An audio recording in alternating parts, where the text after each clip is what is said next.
So the first character is Karenina.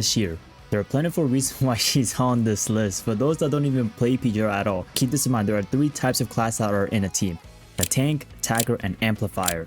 Her role is a tank in the team. And remember, in PGR, power creep is just as obvious as it could get compared to HSR. Every character they drop gets more complex and more cracked than the last, to the point where you legitimately have this. Now that's out of the way, her being the Dark's team tank is a huge reason why she's even on this list. Till this day, upon her release, she still haven't gotten power creep. It has been 4 years since her release in CN and 2 years in Global, and yet there are no characters that still replaces her. With characters like Lamia, who've only had 2 years of being the Dark team's DPS in CN, and only a year in Global, was eventually replaced by none other than Bianca Crepuscule. This legitimately makes her the LeBron James of PGR. And the cherry on top of that, till this day, still one of the best codings in PGR. So the next character is Cartethyia. Not surprising at all, since she has the most screen time out of the entire 2.0 cast. Obviously, she played a huge role throughout the entire Renacida arc. You get my point, right? And that's not the only reason why she's also glazed before her release. Kuro basically said, fuck it, we'll out-leak the leakers, and had Geoff Keithley from TGA drop Cartethyia's animation early. When this dropped during at May 11th, nobody saw this coming. On top of that, Kuro game literally went all out on her release, which I made a video about.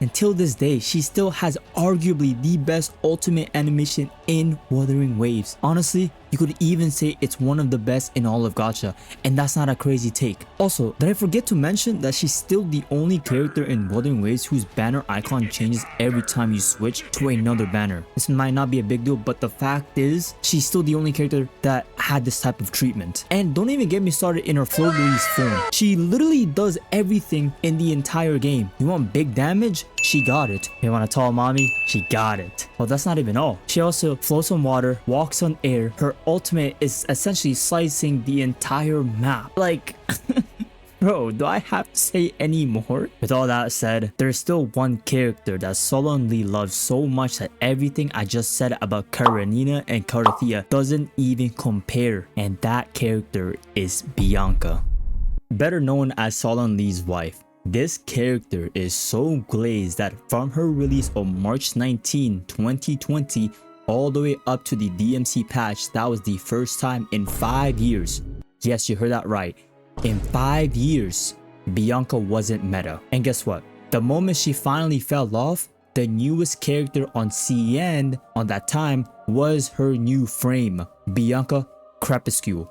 During her release, she got her own event, just like Cartethyia. But here's the craziest part. This wasn't even the first time Kuro Games pulled this for her. They did the exact same thing with Stigmata, her previous frame, and this was the ad they used. On top of that, they gave her one of the best skins in PGR, and at the time, the most hyped coding in the entire game. And speaking of that skin, it was also the first coding with 2 idle animations. One where she's covered in snow, and the other is where she dusts herself off. It doesn't stop there. It was the only coding with its own unique intro animations at the time. Bro, they gave everything to this girl. And then now, with her new frame, Bianca Crepuscule, she's once again the first of her kind, just like Stigmata. Instead of introducing time stop like before, she brings in a brand new effect to the game, Radiance. Right now, there is no one but her that can use this. And knowing Kuro, they are going to spam the fuck out of this and release busted characters to support her. And when Crepuscule came out, she's the only frame in the entire game to get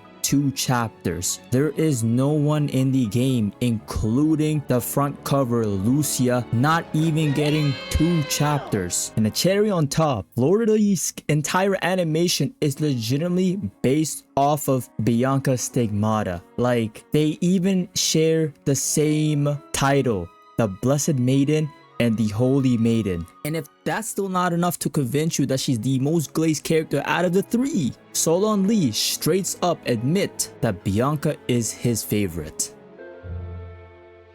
可惜，雖然比恩卡都係我碟菜，之但係又冇人話過人只可以中意一樣新嘢。